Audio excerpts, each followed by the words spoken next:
Au milieu des fracas du monde et de nos débats désespérants, il y a des jaillissements d'espoir. Et ce fut le cas hier, lors de l'annonce de la signature d'un cessez-le-feu entre Israël et le Hamas. Un cessez-le-feu à préserver à tout prix et à faire durer, alors que la relation semble de nouveau se raidir. Le groupe écologiste et social tient à rendre hommage aux 46 000 morts, dont le nombre devrait malheureusement augmenter au fur et à mesure que les décomptes seront déblayés. À rendre hommage aux blessés, aux personnes déplacées de force, aux millions de personnes qui, depuis 15 mois, vivent et survivent dans des camps de fortune, sous la terreur des bombardements et la provision continuelle de nourriture et de soins. Que ce cessez-le-feu puisse leur permettre de retrouver la sécurité, de reconstruire leur foyer et de guérir leurs blessures. Nous avons une pensée pour les familles des otages qui devraient, dans les semaines qui viennent, de nouveau être réunis avec leurs proches, après qu'ils leur aient été violemment arrachés lors des attaques terroristes du 7 octobre 2023, qu'ils puissent enfin se retrouver et se reconstruire. Enfin, nous saluons l'engagement pris pour la libération des prisonniers politiques palestiniens. Ce cessez-le-feu doit être le premier pas vers une paix juste et durable, fondée sur le droit humain et le droit international. En cela, la France et l'Europe, bien trop attentistes durant ces 15 derniers mois, devront devenir des acteurs de la paix. Monsieur le Premier ministre, puisqu'il paraît évident qu'aujourd'hui vous ne tomberez pas, le travail qui vous attend est colossal. Vous devrez commencer par apporter un soutien sans faille à l'UNRWA. Une délégation de parlementaires et des élus écologistes se sont rendus du 5 au 8 janvier à Jérusalem et dans les territoires occupés. Ils ont été alarmés par la situation absolument dramatique de l'UNRWA, Agence des Nations Unies pour les réfugiés palestiniens. Celle-ci doit continuer sa mission qui sera cruciale pour la reconstruction de Gaza. Enfin, la France doit retrouver une voix ferme, une voix forte pour promouvoir la reconnaissance de l'État palestinien aux côtés d'Israël, ainsi que la fin de la colonisation, seule solution pour résoudre ce conflit. Monsieur le Premier ministre, vous m'excuserez de cette digression, mais parfois le monde, heureusement, se rappelle à nous. Et j'en viens maintenant à ce qui nous rassemble aujourd'hui, à savoir la question de votre censure qui est posée, puisque nous n'avons pas pu nous prononcer lors d'un vote de confiance. Depuis 2022, et peut-être plus clairement encore depuis 2024, s'exprime dans le même temps le souhait d'un changement profond de ligne politique et une demande grandissante de stabilité. Cela serait tout à fait compatible sans l'obstination constante et répétée d'Emmanuel Macron et d'une grande partie de ses soutiens de perpétuer leur politique. Attaché au parlementarisme, à la libération collective et au dialogue, le groupe écologiste et social s'est saisi depuis la motion de censure du 4 décembre dernier de tous les espaces d'échange existants. Nous avons rencontré Emmanuel Macron afin de lui demander de nommer un Premier ministre du nouveau Front populaire. Nous vous avons rencontré, Monsieur le Premier ministre, pour vous demander de mettre les moyens sur la transition écologique. Pendant une semaine, nous avons échangé avec le ministre de l'Économie et des Finances, avec la ministre du Travail, de la Santé et des Solidarités et la ministre du Budget.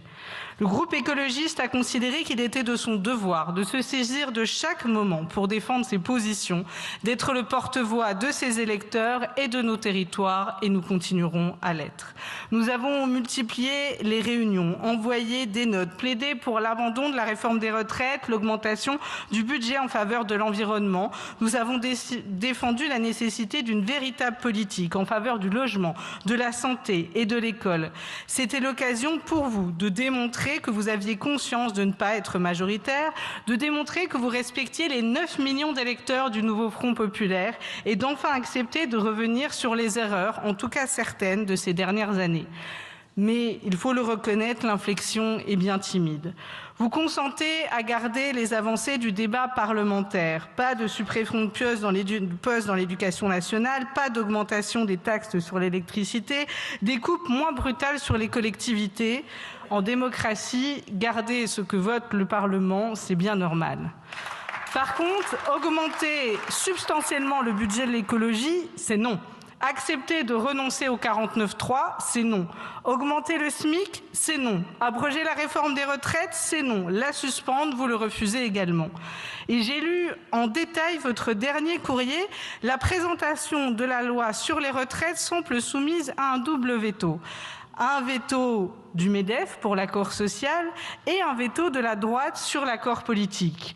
Je vous mets donc en garde, Monsieur le Premier ministre, cette loi pour abandonner l'augmentation de la retraite à 64 ans, les Français la réclament. Il serait dommageable de faire des promesses que vous n'entendez pas tenir. Au sein du groupe écologiste, les discussions ont été nourries, car nous sommes tous et tous conscients que trouver le juste équilibre entre, d'un côté, la défense ferme et droite de nos valeurs, et de l'autre, l'exigence d'ouverture que requiert la situation, n'a rien d'évident, que c'est un travail de chaque instant, un travail que nous n'abandonnerons pas. Mais aujourd'hui, force est de constater que votre discours n'a pas convaincu. Il était très général, vous commentiez l'actualité sans prendre position ou trop peu, notamment sur 4 sujets extrêmement importants pour le groupe écologiste et social. Le premier d'entre eux, vous n'en serez pas surpris, c'est l'écologie. 158 mots, soit 1 minute montre en main pour parler du plus grand défi de ce siècle.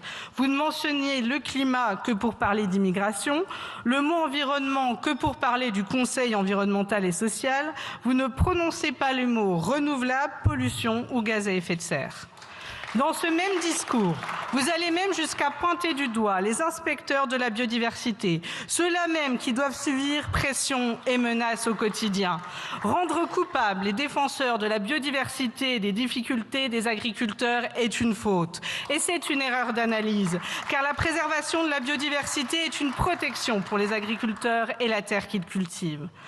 Votre discours, Monsieur le Premier ministre, a 50 ans de retard. Comment voulez-vous comprendre le monde qui nous entoure et les périls qui nous guettent, la spéculation sur les matières premières, la dangerosité de la dépendance au pétrole, les défis qui attendent l'industrie, la catastrophe que représentent les polluants qui s'infilent dans nos eaux et dans notre air si vous omettez la catastrophe climatique et l'effondrement de la biodiversité? Le second oubli, c'est l'emploi. Aujourd'hui, nous recensons 300 plans de licenciement qui menacent 300 000 emplois. En Isère, à court terme et à moyen terme, c'est peut-être 5 000 emplois qui seront menacés par la fermeture de Vencorex et le plan de licenciement d'Arkema. Mais du combat des syndicalistes, des salariés, de leurs familles et de leurs inquiétudes, vous n'avez pas dit un mot. Et vous n'avez apporté aucune solution.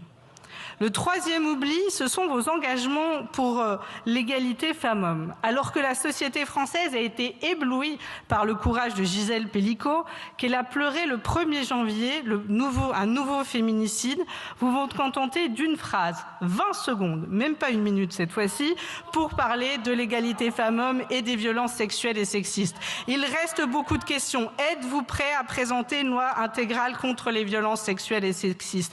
Êtes-vous prêt à donner le moyen aux associations d'accueillir et d'accompagner toutes les femmes, tous les enfants victimes de violences intrafamiliales? Aujourd'hui, nous ne le savons pas. Et enfin, le dernier oubli, et non des moindres, c'est le silence sur la manière dont vous allez faire 30 milliards d'euros d'économies. Il y a 2 options. Soit vous ne les ferez pas, et dans ces cas-là, vous trompez les Français sur votre trajectoire budgétaire, soit vous les ferez, et vous nous devez la transparence sur les dépenses que vous allez arrêter, et sur l'école, et sur l'égalité, et sur le logement, et sur les transports. Aujourd'hui, nous ne le savons pas. Derrière les oublis et les maladresses, les hésitations, se dessine, je pense, une stratégie, celle de vous maintenir au pouvoir grâce au flou et à l'inaction, promettant un peu incertain, mais ne vous engageant fortement sur rien, alimentant la grande confusion dont se nourrit l'extrême droite et condamnant la France à l'immobilisme et, dans ce cas, à une lente décadence. Car dans un pays percuté de plein fouet par les impacts du réchauffement climatique, miné par les inégalités, secoué par une nouvelle vague de désindustrialisation, fragilisé par le retour de l'isolationnisme américain, et vous l'avez mentionné, Monsieur le Premier ministre, et les tentatives d'ingérence de la Russie, peut-on vraiment se permettre de rester immobile? Non.